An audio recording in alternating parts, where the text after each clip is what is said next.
Hello everyone, welcome to BioPuri. If you like the videos present on my channel, please like, comment, share and subscribe. तो next हम start करते हैं chapter 11 mineral nutrition और ये हमारी part first video है। तो जैसे हमें चैप्टर के नाम से क्लियर हो रहा है मिनरल न्यूट्रिशन, जैसे हमने फर्स्ट में प्लांट्स के बारे में पढ़ा, क्या चीजें ट्रांसपोर्ट हो रही है, हमने देखा मिनरल न्यूट्रिशन, हम बार बार इन वर्ड्स का यूज कर रहे थे। तो वो कौन से मिनरल न्यूट्रिशन है जो प्लांट की ग्रोथ एंड डेवलपमेंट के लिए एसेंशियल है, अगर वो नहीं होंगे तो क्या होगा, तो ये सब चीजें हम इस चैप्टर में डिस्कस करेंगे। तो जैसा कि हमें पता है कि हर एक लिविंग ऑर्गेनिज्म की जो बेसिक नीड्स है वो सेम है ना। हम सभी को ऑक्सीजन की जरूरत है जो आपके एरोबिक ऑर्गेनिज्म है, हमें बेसिक फूड की जरूरत है जो हमें एनर्जी प्रोवाइड कर सके। हमारी बॉडी किससे मिलके बनी है, बायोमोलिक्यूल्स से, मैक्रोमोलिक्यूल्स है, माइक्रोमोलिक्यूल्स है। तो यही सेम चीज आपके प्लांट्स के लिए भी अप्लाई होती है। 1860 में फर्स्ट साइंटिस्ट थे आपके जूलियस वॉन सैक, जो एक जर्मन बॉटनिस्ट थे, जिन्होंने फर्स्ट टाइम ये बताया कि हम प्लांट्स को बिना सॉइल के भी ग्रो कर सकते हैं। मींस प्लांट अपनी मेच्योरिटी प्रॉपरली, एक प्लांट मेच्योर हो सकता है in the absence of soil. तो ये जो टेक्निक थी जिसमें हम प्लांट को ग्रो कर रहे हैं in a nutrient solution is known as hydroponics. तो हाइड्रोपोनिक्स सिंपली क्या टेक्निक है जिसमें हम प्लांट्स को यूज कर रहे हैं without the soil in a nutrient solution. तो इंडिया में भी आपकी ऐसी कई जगह है जहां पे हाइड्रोपोनिक्स की यूज से आपके प्लांट उगाए जा रहे हैं। तो ये आपकी द betterindia.com की एक लिंक है, मैं आपके लिए डिस्क्रिप्शन बॉक्स में डाल दूंगी, जिससे आप एक्स्ट्रा थोड़ा देख सकते हो कि कहाँ इंडिया में हाइड्रोपोनिक टेक्निक को यूज करके आपके प्लांट्स उगाए जा रहे हैं। तो जो 5 बेस्ट प्लांट हैं जो आप हाइड्रोपोनिक से ग्रो कर सकते हैं वो है आपके lettuce, spinach, strawberries, bell peppers and herbs. तो ये जो मेथड है इसका इंपॉर्टेंस क्या है, तो एसेंस ऑफ दिस मेथड ये है कि हम प्लांट को कल्चर करें in a soil free medium, define in a mineral solution, क्योंकि हर एक जो प्लांट है उसकी जो मिनरल रिक्वायरमेंट है वो डिफरेंट होती है ना। तो हम हर एक प्लांट को उसी तरह के न्यूट्रिएंट सोल्यूशन में ग्रो कर सकते हैं। तो हाइड्रोपोनिक्स के लिए हमें क्या क्या रिक्वायरमेंट है, आपका न्यूट्रिएंट सोल्यूशन जो आपके न्यूट्रिएंट सॉल्ट्स हैं और प्यूरिफाइड वाटर। तो ऐसे सीरीज ऑफ एक्सपेरिमेंट्स भी परफॉर्म किए गए जिसमें ये देखा गया कि आपके जो प्लांट्स हैं वो प्रॉपरली ग्रो कर रहे हैं हाइड्रोपोनिक्स में, रूट डेवलप हो रही है और वो मेच्योरिटी अटेन कर रहे हैं। हाइड्रोपोनिक टेक्निक को सक्सेसफुली यूज किया जा रहा है for the commercial production of vegetable such as tomato, seedless cucumber and lettuce. तो आपके ये जो प्लांट्स हैं इनको सक्सेसफुली हाइड्रोपोनिक से हम उगा रहे हैं। तो आपका जो न्यूट्रिएंट सोल्यूशन है वो कैसा होना चाहिए, उसमें प्रॉपरली न्यूट्रिएंट तो होने ही चाहिए, क्योंकि हम कह रहे हैं वो न्यूट्रिएंट सोल्यूशन है, आपके मिनरल्स होने चाहिए जो प्लांट को रिक्वायर है फॉर देयर ग्रोथ। बट इसके अलावा उसमें प्रॉपर एरिएशन होना चाहिए, क्योंकि अगर हम पौधे को सॉइल में भी उगाते हैं तो आपकी सॉइल में काफी पोर्स होते हैं जिससे आपकी रूट सांस लेती है ना। तो वैसे ही आपका जो हाइड्रोपोनिक टेक्निक है उसमें भी एरिएशन प्रॉपरली होना चाहिए ताकि आपकी रूट्स जो है वो प्रॉपरली ब्रीथ कर पाए।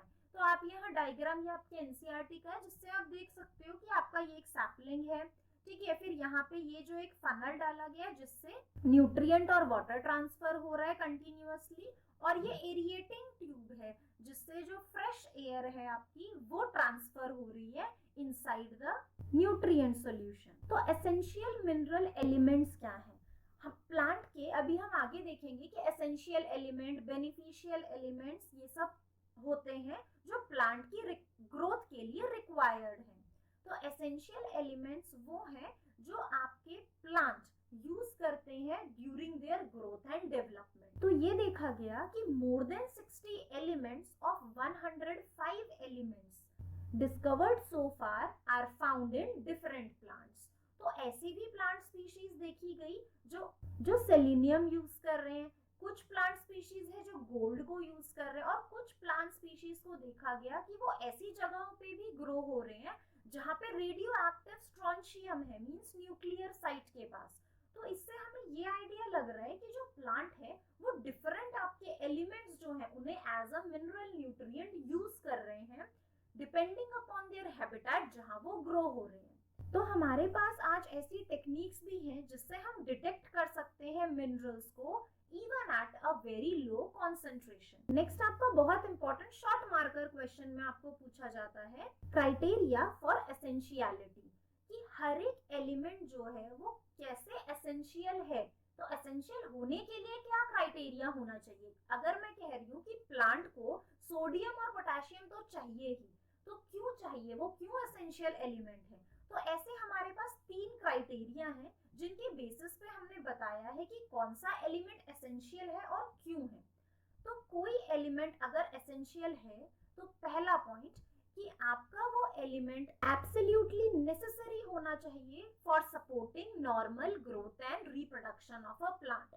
और अगर वो एलिमेंट नहीं है तो प्लांट अपनी जो लाइफ साइकिल है वो कंप्लीट नहीं कर पाएगा और सीड प्रोड्यूस नहीं कर पाएगा। तो ये पहली एसेंशियल क्राइटेरिया है।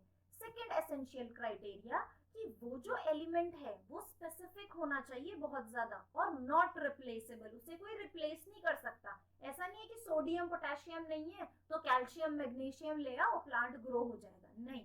अगर वो एलिमेंट होगा ही नहीं तो प्लांट अपनी ग्रोथ जो अपनी लाइफ साइकिल है वो कंप्लीट नहीं कर पाएगा। मींस डेफिशिएंसी होने से उस एलिमेंट की वो प्लांट में शो होनी चाहिए कि ये एलिमेंट नहीं है इसीलिए ग्रोथ नहीं हो पा रही। Elements must be directly involved in the metabolism. तो ये बहुत इंपॉर्टेंट है कि वो जो मेटाबॉलिक प्रोसेसेस जो प्लांट में हो रहे हैं, जैसे आपका फोटोसिंथेसिस हो गया, तो उस प्रोसेस में, उस मेटाबॉलिक प्रोसेस में वो जो एलिमेंट है वो डायरेक्टली इन्वॉल्व होना चाहिए, इनडायरेक्टली नहीं। तो ये जो क्राइटेरिया है जो हमने यहाँ देखे, उसके बेसिस पे जो एसेंशियल एलिमेंट्स हैं for plant growth and metabolism, उसे 2 पार्ट में डिवाइड किया गया based on there quantitative requirement. की क्वांटिटी, कितनी क्वांटिटी में रिक्वायर्ड है, क्या ज्यादा रिक्वायर्ड है या कम रिक्वायर्ड है, ठीक है। क्वालिटेटिव नहीं, क्वांटिटेटिव, ठीक है। क्वांटिटी कितनी है कि हम 1 ग्राम चाहिए या 2 ग्राम चाहिए, इस तरह से। तो उनकी 2 कैटेगरी है, मैक्रोन्यूट्रिएंट्स एंड माइक्रोन्यूट्रिएंट्स। तो मैक्रोन्यूट्रिएंट्स मींस ऐसे आपके एलिमेंट्स जो प्लांट टिश्यूज यूज करते हैं इन लार्जर अमाउंट्स। तो वो लार्जर अमाउंट्स कितना है, 10 मिलीमोल पर केजी ऑफ ड्राई मैटर। तो मैक्रोन्यूट्रिएंट्स आपके कौन कौन से हैं, carbon, hydrogen, oxygen, nitrogen, phosphorus, sulphur, potassium, calcium and magnesium. तो ये जो फर्स्ट आपकी रो में दिए हुए हैं ये तो सारे आपके बायोमोलिक्यूल्स में हमने पढ़े। डीएनए आपका इससे बना है, प्रोटीन आपके इससे बने हैं, ये तो एब्सोल्युटली आपके मैक्रोन्यूट्रिएंट्स हैं। पोटेशियम, कैल्शियम और मैग्नीशियम ये आपके हमने कोएंजाइम, कोफैक्टर्स में पढ़े थे, तो ये भी आपके मेटाबॉलिज्म में डायरेक्टली इन्वॉल्व है। अब कार्बन, हाइड्रोजन और ऑक्सीजन, तो प्लांट को कार्बन डाइऑक्साइड और वाटर से मिल जाता है, और जो दूसरे न्यूट्रिएंट्स हैं वो प्लांट सॉइल से एब्जॉर्ब करता है। जैसे कि नाइट्रोजन हो गया, नाइट्रोजन साइकिल जो हम इस चैप्टर में पढ़ेंगे, फास्फोरस साइकिल हम पढ़ेंगे, सल्फर, पोटेशियम, ये सब सॉइल से एब्जॉर्ब कर लेता है प्लांट। और अगर हम हाइड्रोपोनिक्स यूज कर रहे हैं तो वो हमें न्यूट्रिएंट सोल्यूशन में प्रोवाइड करना पड़ेगा। नेक्स्ट आते हैं माइक्रोन्यूट्रिएंट्स। तो मैक्रो के ऑपोजिट ये ट्रेस एलिमेंट्स बहुत ही कम क्वांटिटी में आपके यूज होते हैं। तो जैसे कि iron, manganese, copper, molybdenum, zinc, boron, तो ये सभी एलिमेंट्स हैं क्या है, माइक्रोन्यूट्रिएंट, लेस देन 10 मिलीमोल पर केजी ऑफ ड्राई मैटर। तो इनका कम रिक्वायरमेंट है। बट हम आगे देखेंगे कि जो आपके माइक्रोन्यूट्रिएंट्स हैं अगर वो नहीं मिल पाते प्लांट को तो प्लांट डेफिशिएंसी शो करता है। जैसे हम ह्यूमन के केस में पढ़ते हैं विटामिन की डेफिशिएंसी, विटामिन ए की deficiency, night blindness, vitamin B की डेफिशिएंसी, बेरी, है ना। तो ये सभी हमने 6-7 क्लास में पढ़े थे। तो जैसे ह्यूमन को भी माइक्रोन्यूट्रिएंट्स की डेफिशिएंसी हो जाती है अगर ना मिले, तो वैसे ही प्लांट्स में भी माइक्रोन्यूट्रिएंट ना होने पर प्लांट भी माइक्रोन्यूट्रिएंट की डेफिशिएंसी शो करता है। तो ये जो माइक्रो एंड मैक्रोन्यूट्रिएंट्स हमने देखे ये आपके क्या थे, एसेंशियल एलिमेंट्स हैं, है ना। तो अपार्ट फ्रॉम एसेंशियल एलिमेंट्स आपके पास कुछ बेनिफिशियल एलिमेंट्स हैं जैसे कि sodium, silicon, cobalt and selenium. तो ये यूज होते हैं आपके हायर प्लांट्स में। तो अब एसेंशियल जो एलिमेंट्स हैं जो अभी हमने पढ़े इनको ग्रुप किया गया है 4 कैटेगरीज में based upon their diverse function. तो ध्यान रखेंगे, हमने पहले पढ़ा कि एसेंशियल एलिमेंट्स होने की क्राइटेरिया क्या है। उसको क्वांटिटेटिव रिक्वायरमेंट के हिसाब से दो कैटेगरी में बांटा गया, मैक्रो एंड माइक्रो न्यूट्रिएंट। फिर हमने देखा कि आपके जो एसेंशियल एलिमेंट्स हैं उनको based upon their function further 4 categories में डिवाइड किया गया है। तो वो 4 कैटेगरी में से फर्स्ट कैटेगरी है एसेंशियल एलिमेंट्स, आपके इंपॉर्टेंट कंपोनेंट्स हैं of biomolecules and hence structural elements. तो ये आपकी प्लांट बॉडी को बनाने के लिए हेल्प कर रहे हैं, ठीक है। तो ये कार्बन, हाइड्रोजन, ऑक्सीजन, नाइट्रोजन, जो मैंने आपको पहले भी बताया। सेकेंड इज एसेंशियल एलिमेंट्स हैं जो आपके एनर्जी रिलेटेड केमिकल कंपाउंड्स हैं, एटीपी, जीटीपी, सीटीपी। तो ये सारे जो कंपाउंड्स हैं ये क्या है, एनर्जी गिविंग कंपाउंड्स हैं प्लांट के लिए, जैसे magnesium in chlorophyll, phosphorus and ATP. तो ये सभी आपके एसेंशियल एलिमेंट्स हैं जो एनर्जी प्रोवाइड करते हैं।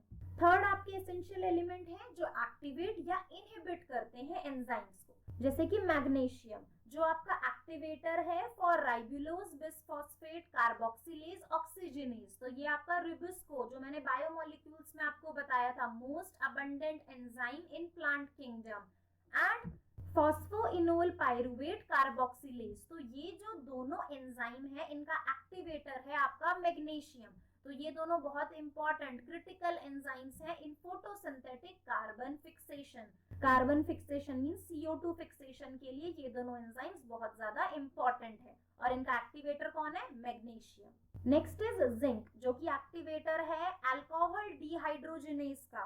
मोलिब्डेनम जो एक्टिवेटर है आपका नाइट्रोजिनेज का, जो कि नाइट्रोजन मेटाबॉलिज्म में यूज होता है। फोर्थ कैटेगरी है कि वो जो एलिमेंट है वो इंपॉर्टेंट है to alter the osmotic potential of the cell. तो आपको ऑस्मोटिक पोटेंशियल हमने पूरा ट्रांसपोर्ट एंड प्लांट्स में समझा कि ऑस्मोसिस क्या है, कैसे प्लाज्मोलाइसिस, आपका फ्लैसिड सेल, और ये सभी जो वाटर की कॉन्सेंट्रेशन है, सल्यूट की कॉन्सेंट्रेशन है, वो प्लांट के स्ट्रक्चर और फंक्शन के लिए कितनी ज्यादा इंपॉर्टेंट है। तो ऐसे एलिमेंट्स मैंने आपको उस टाइम भी बताया था कि पोटेशियम बहुत इंपॉर्टेंट रोल प्ले करता है इन opening and closing of stomata.